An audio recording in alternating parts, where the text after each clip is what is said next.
It's the Daily Talk Show, episode 868. Happy hump day, Gronks. What's happening? What's going on? How are we, Squirrel? Very well. Yes, we were just talking about the fact that for whatever reason, we emulate each other when it comes to the way we wear our hats and hair. Men aren't that complex. Females somehow work out to sync their menstrual cycle. We just work out how to sync our hats. Absolutely. Not as impressive. We've done that today. You've got your cock forward and I've got my nuts forward. We're ready for a good show. Being our best versions of ourselves. There was a guy that I worked with. I said that we had the same pee cycle. And so it was always running into each other in the bathroom. Like, sure, he wasn't just going to the toilet, like he was there all the time? Well, yeah, true. To the point where I was pushing the door thinking he's going to be there. And I push it and he's fucking there.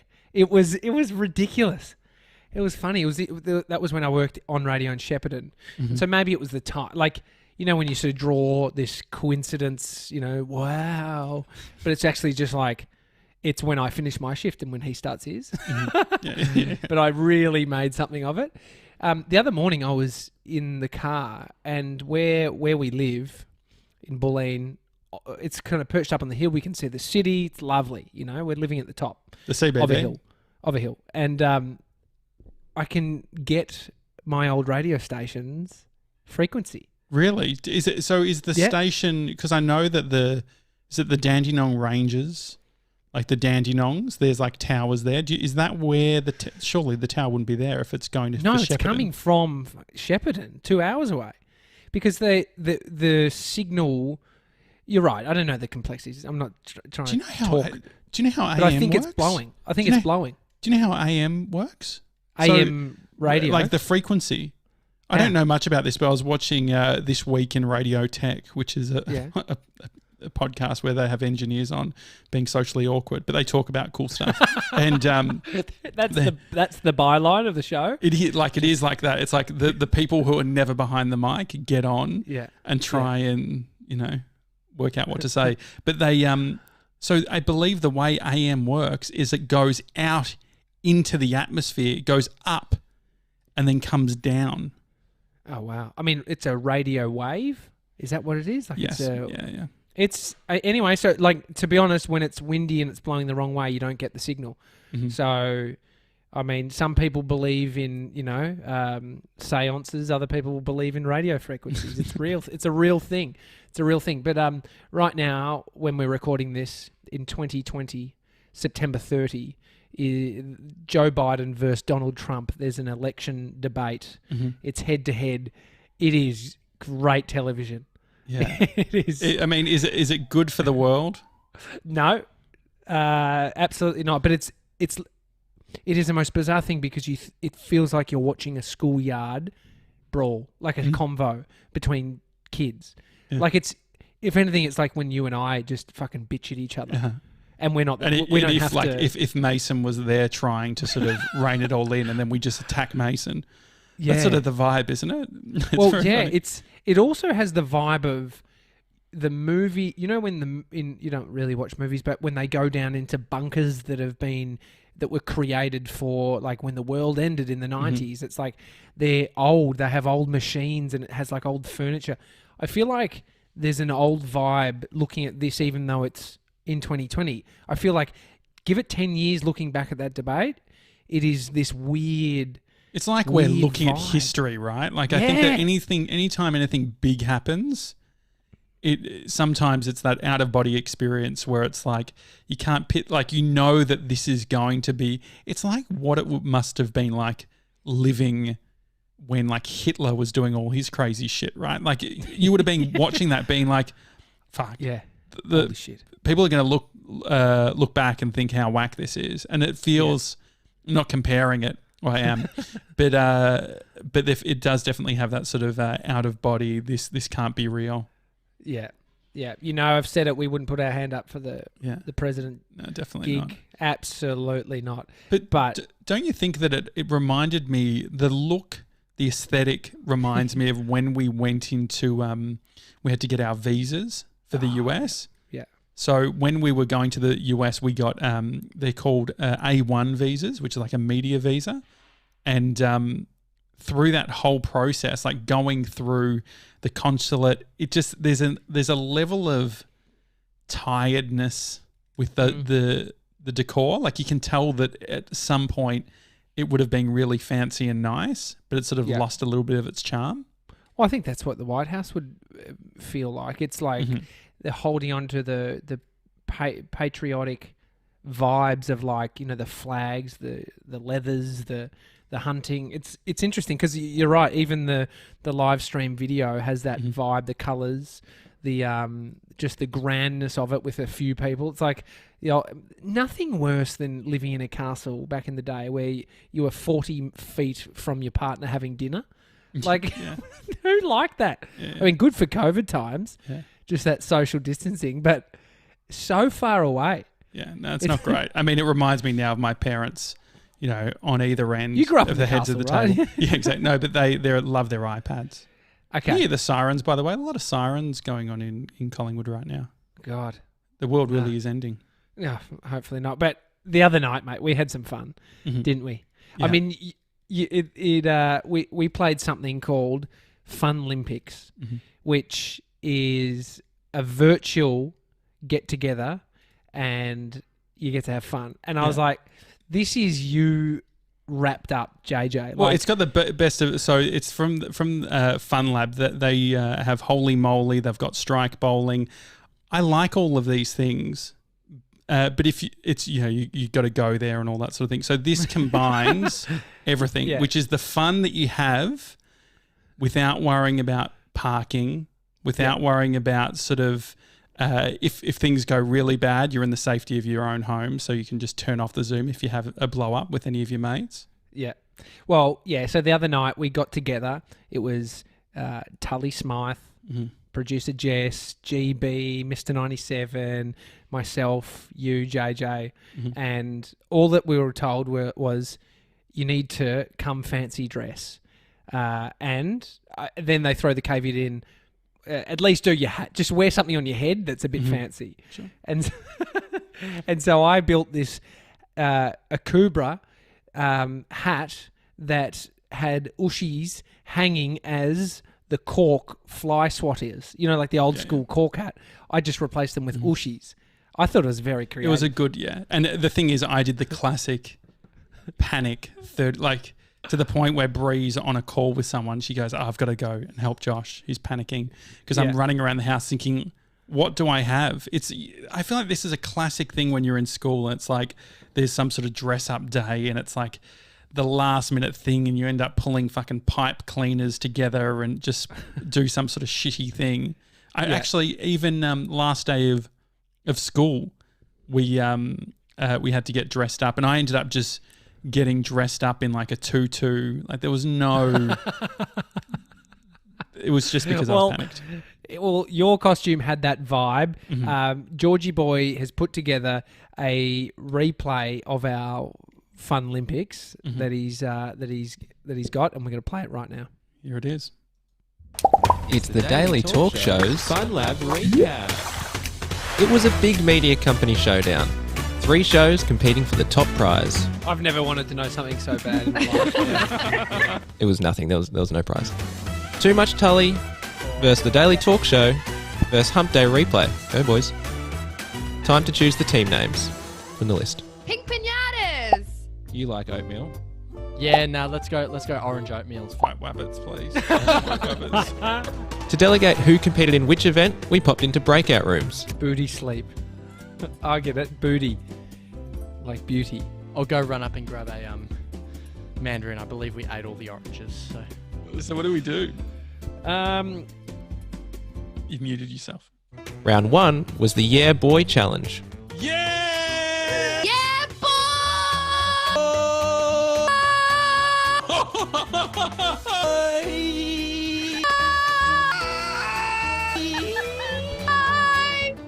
That was amazing. Apparel Athletics was up next. First person to put on 7 shirts. Annoyingly, I picked button-ups. You guys are quick.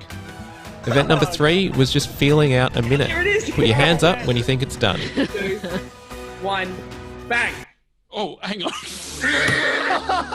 Josh revealed how he wasn't going to cheat. And so I could have sort of half itched my nose, said, "Hey Siri, set the timer for 1 minute," but I'm not going to do that. Just so you know. Jess had some stern advice for Tully. Just focus, like kind of meditate on it. And Mason clearly doesn't know how to cheat. Yeah. Well, can I come clean about something? I've slacked Mason at 50 seconds.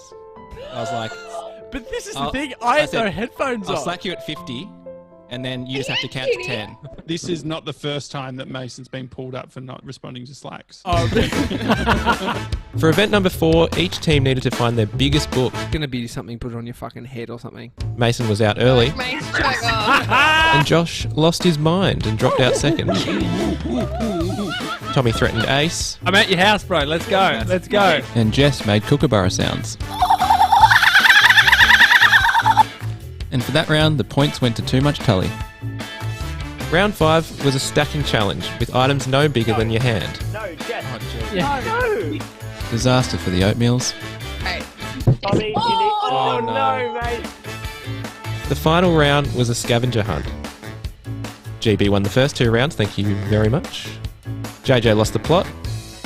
That is an animal. And competitive Jess got disqualified. Ah. So the final scores were Orange Oatmeals, aka Hump Day Replay, on 24. I'll take it. White Wabbits, aka The Daily Talk Show, on 26.5. And the winners were the Pink Pinatas, aka Too Much Tully, on 32.5. Look at Josh's face. And that was pretty much it. Do you guys want the room for a bit to say goodbye to each other? No, we hate each other. No. No, we don't- Absolutely we don't do not. that. Epic.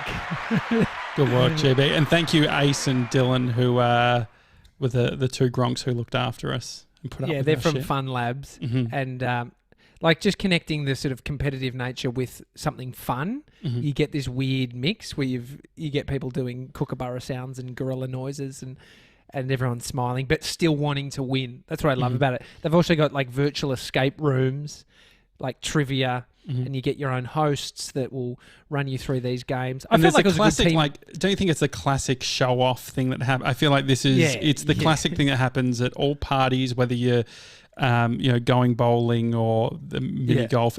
You end up, like, there's a sense that there's going to be a loudmouth like you who's pushing back on poor Ace, who's just trying to do his job, pushing on the rules. Yeah. What's the But website then- for people to, if they want to? Partytogether.com.au. Partytogether.com.au. You can Thank you, Funlab. jump It was into great. it.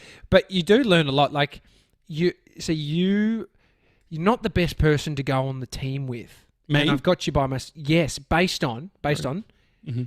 great for a laugh and you putting yourself out there and probably not winning. But if you want to win, like you're willing to get the laugh over the win. Laugh always 'Cause over then the you- win. And so that was the thing Yeah. you said to me, so I can show, do you want me to show the book that I had picked initially? One of the tasks was, you got to hold it on your head, balance a book, which when you've got a big pill like Josh, you'd think that it'd be quite easy. You know, a lot of brains there. And so But if he you're watching the fucking- video here, I've got this book by Seth Godin. This is the book that I picked up because they didn't say at the start, it's going to go on your head. And you were like, mate, they're going to ask to put it on your head. And I just pushed forward and said, I'm going to do this. But then they were worried that I was going to break my neck. And so I got to change the book. But that's a good example of, I knew the game. I could have tried to rig it, but there is something funny about trying to put... Did you know this cost me $200 just in delivery? That's how heavy this fucking book is. And how much was the book itself? If the delivery's $200, I think it was like a $300 and something book. Like all Worth it, up though. with the shipping cost more than the book. Yeah, Seth it's Godin. great. Yeah. Very much worth it.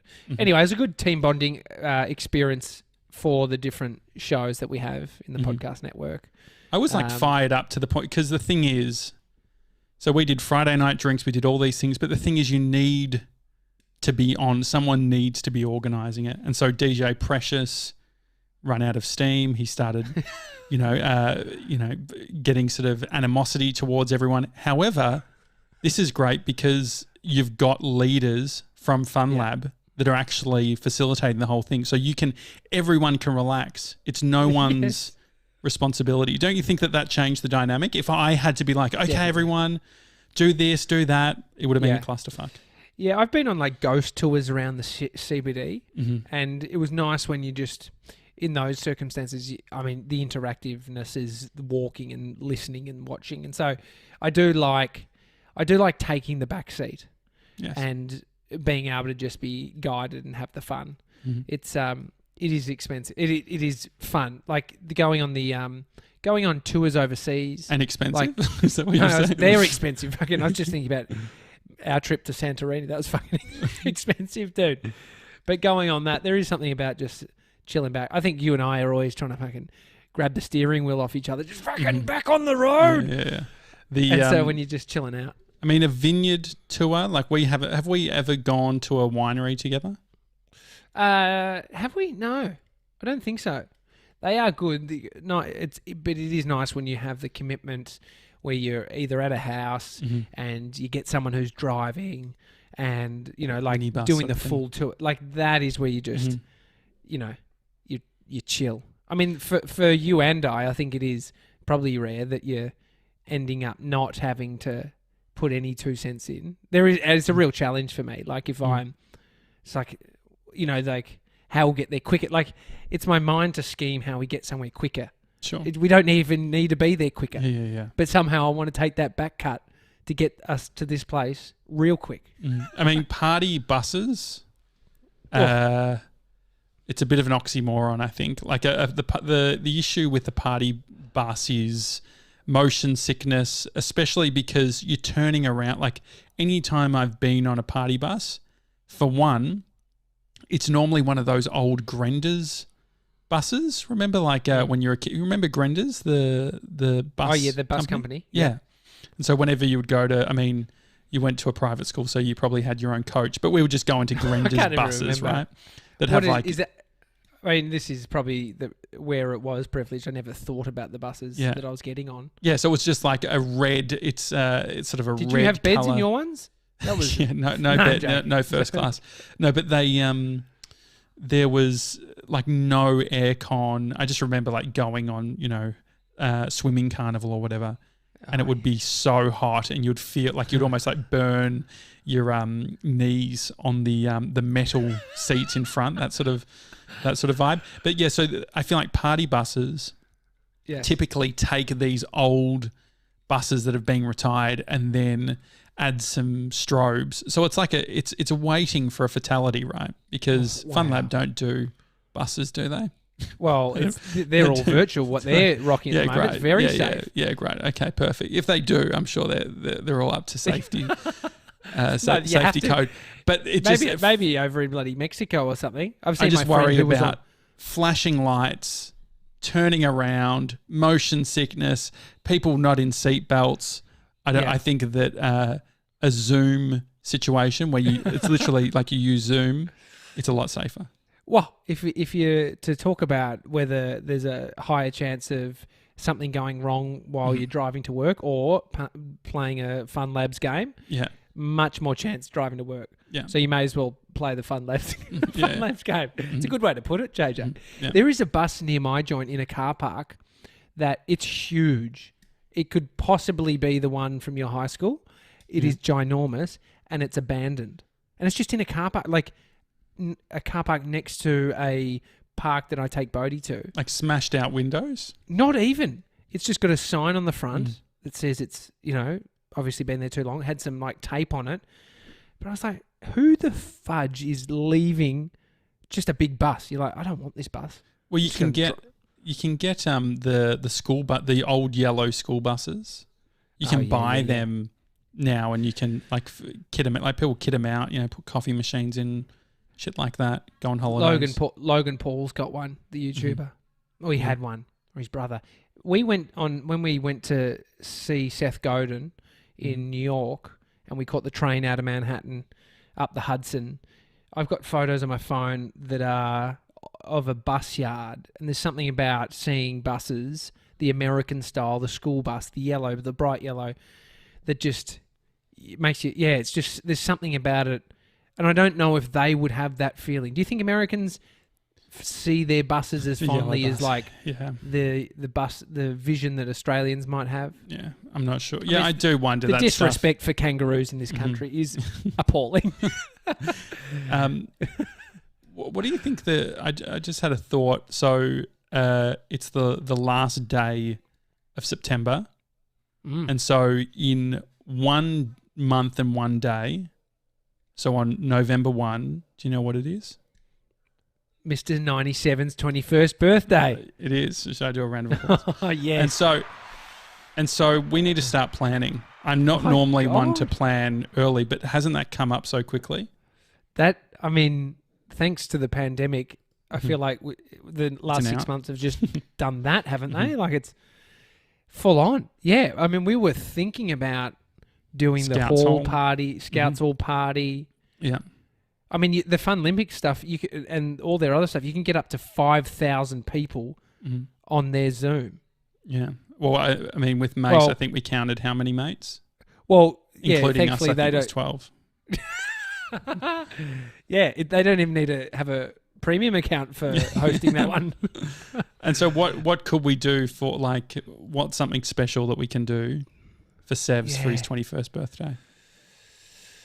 God, I was just going to say, my backyard is big enough to put on something that has everyone. Have you seen the new music festival layouts over in the States? You get like their picture a big stage, and then on the grassed area, whatever it is, they've built these little elevated stages that maybe are like 30 centimeters off the ground that are flat. You're describing any stage, aren't you? Or? No. But these are they space these out. So picture like a rugby field, and you put these little pods that might be 3 by 3 meters, and you get to have a little group of people on your little stage. That's interesting. And so they're fenced off to each other. So for where we are, you could have like, my backyard's big enough to create 12 pods for each individual person. No, you can't have a 3 by 3, 12 3 by 3. No, not that big. I wouldn't be as generous. I'd give a meter by a meter. You'd get your own meter. That's all. Okay. I think that's good. But you and I have 3 by 3s for sure. I mean, what's some other things that we could do? So I like that idea. I don't want to put the pressure. I feel like you're offering now, but I don't want to put that on. Like what's happening with the chickens? If you have chickens at that point, no, they've got their 1 by 1. That's their room. No, but so this is all depending on restrictions too, because it is. I don't know if you'll just all of a sudden be able to have 12 people from different, they're all from different houses and bubbles, who knows? And so there is an element that we have to be conscious of the lockdown, so it could be virtual. What would the best virtual party look like? What could we do? Well, it would be, so each person needs to tap in. Bring a plate. What have we learned? What have we learned from doing these things virtually? Like, to be honest, we probably just need Funlympics. Like, let's outsource this. It's just annoying me already. Don't you think? Yes, that's exactly what's needing. We need someone to organise it for us. That's what we're saying. That's what we're pleading for. Yeah. Please help. hi@thedailytalkshow.com. Can you look after the catering, the alcohol, the games, the activities, all of it? We've got no clue. Yeah, I just think that let's think of something. But our big baby's growing up. He can finally get his full license. Any highlights for if you look at Mason's career with us so far, his life with us? What's been your favourite Mr. 97 moment? Oh, God, favourite Mr. 97 moment. Just, there's nothing more than I like seeing that kid swim. Not physically, but kind of physically when he's in an environment. No. I've seen him swim. He looks great though. We swum in the ocean down in Laguna Beach, I think it was. Laguna Beach. But when he gets dropped into a situation like talking to the Shameless girls about dating for the first time. Yeah, sure. That was a highlight. He's so sincere in his answers and thinks about it and responds like he's mediating some kind of debate between Trump and Biden. But he's just, and seeing him develop from swimming, his lats are growing. You know, his deltoids are really shaping out, both physically and mentally. So collectively, those times where I've loved just seeing him, being on podcasts, all of that stuff. Like it's impressive to watch him come from that kid that, you know, met me for a coffee to chat about doing some. He wouldn't have had a work. coffee. Absolutely not. Or was he rocking a hot choc? I think he got a hot choc. Definitely. Got him a little hocho. But no one says hocho, do they? Yeah. Okay. To the guy he is today, I'm impressed. Yeah. I love it. He's doing One Trick Tony. He's on that every week. A great podcast. He's doing Hump Day Replay, the daily talk show. He's on a lot of things. He's swimming. Isn't it outrageous? And he's bloody paddling. Isn't it crazy? Like, he's a guy who doesn't even necessarily care about being on podcasts. Like, don't you think? No, but they're the people you want. You always don't want the person who wants to be on the reality TV show being on the reality TV show. You want the person that doesn't really care too much, but then will be a perfect candidate and say the things that you don't think they're going to say, and then, the surprise and delight ones. We need to come up with speeches or something as well. Need to work out so don't sort of blow your load too early. No, this is I'll use Descript to transcribe this, and then I'll use the notes from Descript to put it together. Well, imagine, George. I mean, not to put the pressure on GB, but surely there's got to be a montage of 97 moments. Oh yeah, great, awesome. Let that sit, George. Yeah, thanks. I'll put it in Asana for you, GB. All right, guys. Great. All right, it's a daily talk show. Enjoy the rest of your day, and we'll see you tomorrow, guys. Have a good one.